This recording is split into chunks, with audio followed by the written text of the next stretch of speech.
going as a part of Yoga Stops Traffic 2020, and when I was there, we visited the safe houses there at Odanadi, and it's a really beautiful place, and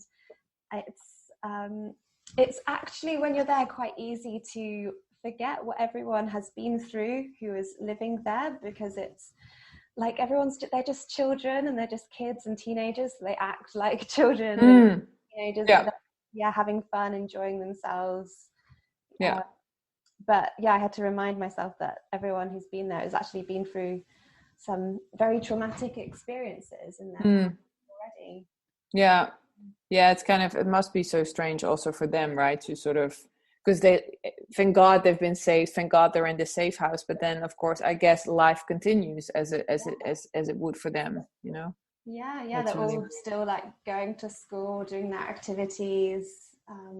When I was there, I went with a lady called Teresa. She was hosting a soap making workshop. So we were there for 3 days, and we were with a group of girls, and she was sharing her skills, like teaching them how to make all these different like scented soaps and things. And it was a bit they were just like teenagers, so it was a little like chaotic. Totally. It was a lot of fun, and they all enjoyed it. But it's a really special place that they've got going there. And is it because I feel like, so you are kind of raising funds for them, raising awareness for them? Is there other organizations that are also helping them out, or is it just you guys? I think there is a couple of other charities that also helps fund them for different aspects of their work. I'm not sure exactly who they are, but I think there's like at least a couple of other trusts that are also helping support them financially. And because what I also was so sweet to see the photo, because there's photos also of the Mysore Palace, these kids in the t-shirts and stuff on your website, which is so sweet to see. Is yoga a big part also for them? Like, are these children and women also being healed by the practice of yoga? Yeah, they are. So all the residents practice yoga. I think they practice Ashtanga, and it's definitely a part of their rehabilitation program. I guess what's a huge part of Indian culture as a whole anyway. So I think it's much more, well, it's widely accepted everywhere now, but I think very much so in India. And it helps them like rebuild their physical strength, but also their mental resilience as well. And we all know like the benefits of yoga for mental health and sort of bringing you back into your body.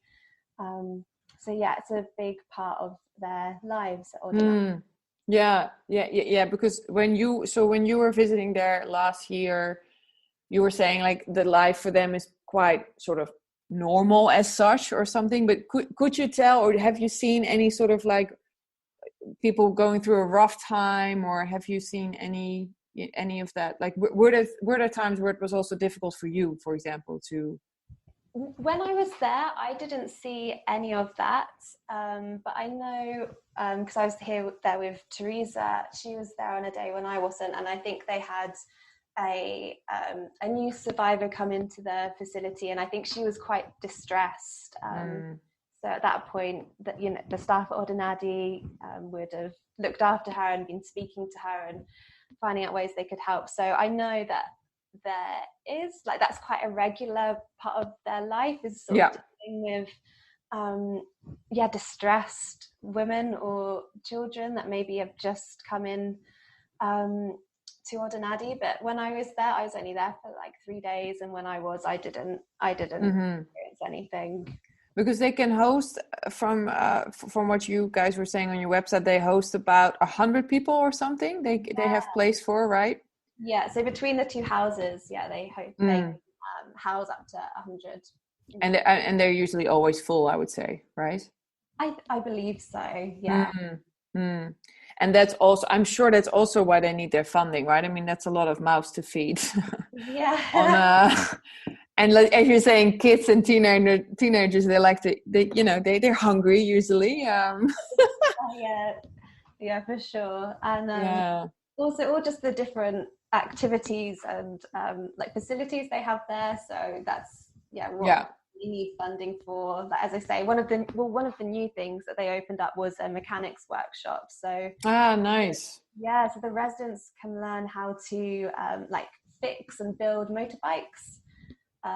So that then they could either start their own businesses or go and work in garages elsewhere.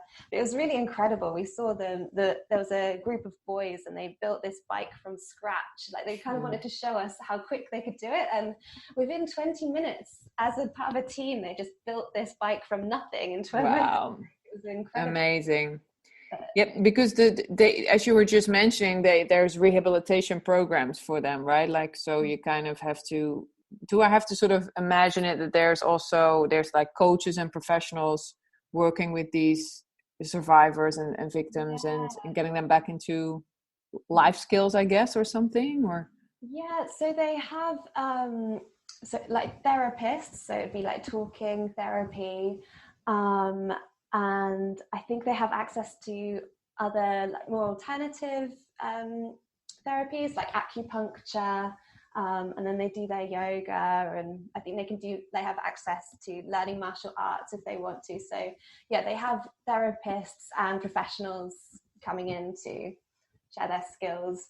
But I think it's very much on sort of a one-on-one basis, depending what the individual needs. Yeah, wow.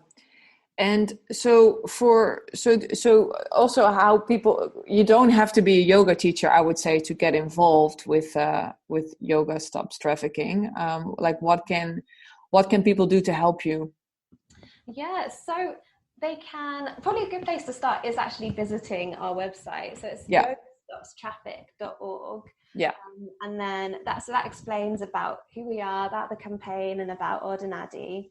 But if people want to get involved, they can donate through the website, or if they are a yoga teacher, they could host an event with us next year when we're looking to Yoga Stops Traffic 2022. Or they could join an event if they're not a yoga teacher. We also work with businesses. So if someone wants to become a sponsor or a partner with us, then that's another way to get involved. Even just helping raise awareness through, like, social media is amazing, and that has helped us raise awareness around human trafficking and has been a great tool for reaching people and raising awareness around it. Yeah. No, that's really good, because do you share the stories of those survivors there? Like, do you share them through your social media as well? So I don't through my personal account, but through Yoga Stops Traffic, Instagram and Facebook, we do share stories of the survivors at Odanadi. With more recently, we've been more sort of posting about the events being held, but now that a lot of the events are over, we'll be sharing news from Odanadi and case studies. So sort of the situations that the survivors were experiencing. So it can, a lot of the stories are hard hitting, but we do share those Yeah. well. Yeah, because I think that it can be, I'm sure it's confronting, but I think it's also, I mean, especially for us being so far away, or even like, I don't even think we can, I mean, I can't like really think about, I can't even think about that we're still treating people like slaves, or that we, get kids to, like what they're doing to these children, Yeah, it's hard to comprehend, and it's definitely to hear about, but it's still important because it does happen. It's important that the stories are. Yeah, I think that's really, really.